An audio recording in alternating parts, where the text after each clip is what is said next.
Pergunte para qualquer piloto e ele lhe dirá: um bom pouso é aquele do qual você possa sair do avião.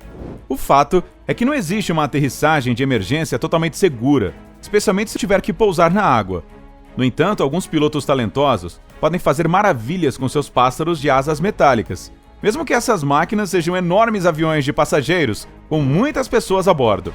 Vou compartilhar com você histórias de aviões que pousaram na água sem ferimentos graves aos passageiros.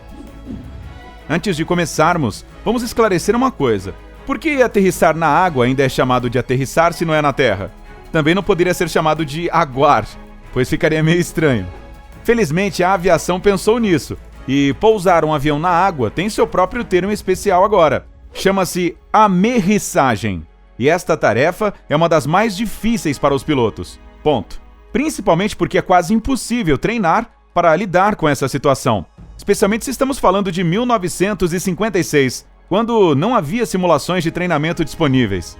Foi naquele ano que a primeira amerrissagem bem-sucedida de um avião de passageiros foi executada. E não era uma aeronave qualquer, mas um enorme Boeing 377 Stratocruiser, com 4 motores. Um dos primeiros modelos com cabine pressurizada e 2 andares.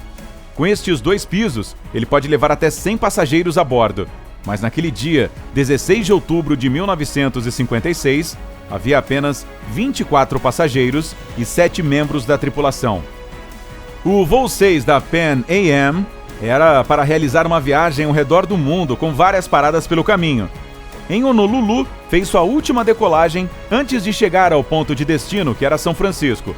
Infelizmente, na metade do caminho, quando o Boeing estava ganhando altitude, um dos motores violou seu limite de velocidade e parou. Lenta, mas seguramente, a aeronave começou a se aproximar do mar, incapaz de manter a altitude. Para completar, outro motor, o de número 4, também começou a ter problemas.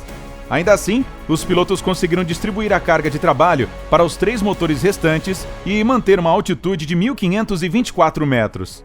Porém, outro problema permaneceu sem solução. Eles não tinham combustível suficiente para voar assim até São Francisco ou de volta para Honolulu.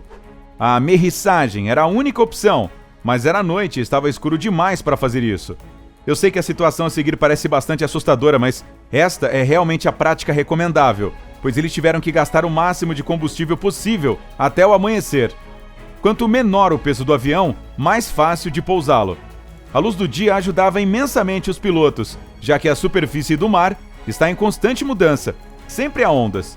E para amerrissar com sucesso um avião, os pilotos têm de fazer isso entre 2 ondas, perpendicularmente à direção do vento. Caso contrário, a aeronave pode partir ao meio.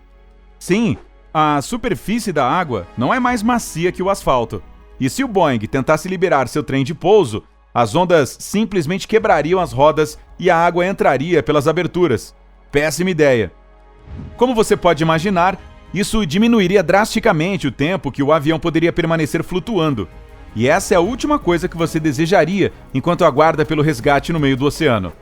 Felizmente, as pessoas a bordo do voo Pan Am 6 não precisaram esperar. A amerrissagem foi realizada no início da manhã a uma velocidade de 165 km por hora. A fuselagem não resistiu ao impacto e partiu-se. Levou apenas 17 minutos para o avião afundar. E depois disso, todas as 31 pessoas a bordo estavam absolutamente salvas.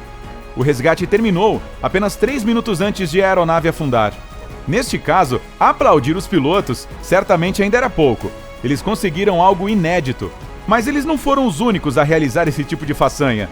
Há outros exemplos também. No verão de 1963, o Tupolev Tu-124, com 52 pessoas a bordo, circulava nos céus de São Petersburgo, na Rússia, tentando encontrar uma maneira de amerrissar no rio Neva. Os problemas com este voo começaram imediatamente após o avião decolar em Tallinn. O trem de pouso dianteiro não se recolheu, mas o comandante não podia voltar atrás. O tempo estava muito nublado para isso. Como o voo deveria terminar em Moscou, o lugar mais próximo para pousar com segurança ao longo do caminho era em São Petersburgo. Os serviços terrestres do aeroporto local não conseguiram preparar a pista a tempo. O Tu-124 estava ficando sem combustível muito rapidamente. Logo, um dos motores ficou sem gasolina e parou. Os pilotos sabiam que precisariam ser responsáveis não apenas pelas vidas das pessoas a bordo, mas também pelas das que estavam abaixo, que nem sabiam do perigo que vinha dos céus acima deles. A decisão de amerrissar no rio Neva foi inevitável. Os pilotos conseguiram não só pousar no rio no meio da cidade, como também não bateram em nenhuma das pontes. E ainda, 52 pessoas estavam vivas e bem depois deste evento. Chame de milagre se você quiser, mas eu diria que foi um ato heróico, sem sombra de dúvida. Mas milagres certamente existem. Veja, uma coisa é arriscar e amerrissar um avião num rio ou no oceano. Outra, completamente diferente, é fazer isso perfeitamente, mas sem saber e sem vítimas no final. Foi o que aconteceu com o voo 2 da Japan Airlines. O Douglas DC-8 amerrissou na água perto da costa de São Francisco. Os primeiros relatos sobre esse evento foram chocantes. Um grande jato caiu na Baía de São Francisco hoje. A guarda costeira relatou que o avião foi avistado na densa neblina de cabeça para baixo. Na realidade, as coisas não eram tão malucas quanto escritas, mas apenas um pouco menos estranhas. O piloto do DC-8 nem sabia que estava pousando na água. O controle de solo também não notou problemas com a navegação. Mas na realidade, o avião estava a 4 km de distância da pista. Este erro aconteceu devido à baixa visibilidade causada pelo nevoeiro. No momento em que o piloto conseguiu ver o que estava fazendo, já era tarde demais. O que foi muito bom para os passageiros é que o avião não estava longe da baía. O mar tinha apenas 7 metros de profundidade e o DC-8 não poderia afundar.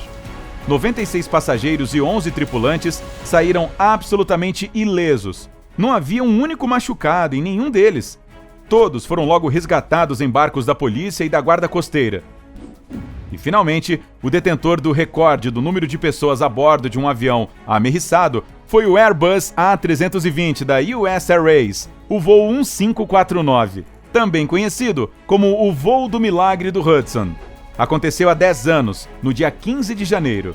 A causa deste acontecimento catastrófico foi nada mais do que um bando de gansos que atingiu os motores. Mas graças ao domínio dos pilotos do Airbus e à engenhosidade de sua construção, as 155 pessoas a bordo ficaram ilesas. Engenheiros que estavam trabalhando no Airbus A320 prestaram atenção em acidentes como os que eu estava contando antes. Este avião tem um botão de amerrissagem que o ajuda a permanecer flutuando por um longo período após o pouso. Ele sela a maioria das aberturas na parte inferior para impedir que a água entre. Isso teria ajudado o milagre de Hudson, mas os pilotos tiveram muito pouco tempo para se preparar para o abandono, porque os pássaros acabaram com ambos os motores do Airbus. Não havia energia para mantê-lo no ar. Isso aconteceu a uma altitude de quase 914 metros. A única opção era descer e esperar que a melhor solução para o problema viesse à mente o quanto antes. Ao longo de sua descida, eles pediram permissão para pousar nas pistas próximas, mas sabiam que a única solução era óbvia. E estava bem na frente do Airbus A320, o grande rio Hudson. A amerrissagem em si não foi a mais suave de todas, mas foi a mais bem-sucedida. Os pilotos não saíram da aeronave até terem certeza de que todos haviam sido resgatados. A coisa mais notável sobre essa amerrissagem foi o quão precisa ela foi, mesmo sem qualquer aceleração do motor. O avião pousou perto de vários barcos turísticos, já no Hudson. Então, a ajuda logo chegou e nenhuma embarcação foi atingida. Qual dessas histórias deixou você mais impressionado? Conte pra gente na seção de comentários. Se aprendeu algo novo hoje, curta este vídeo e compartilhe-o com seus amigos. Mas ei, não precisa ir me ejetando ainda. Tem mais de 2.000 vídeos legais para você conferir aqui. É só escolher o da esquerda ou da direita, clicar nele e aproveitar. Fique no lado incrível da vida.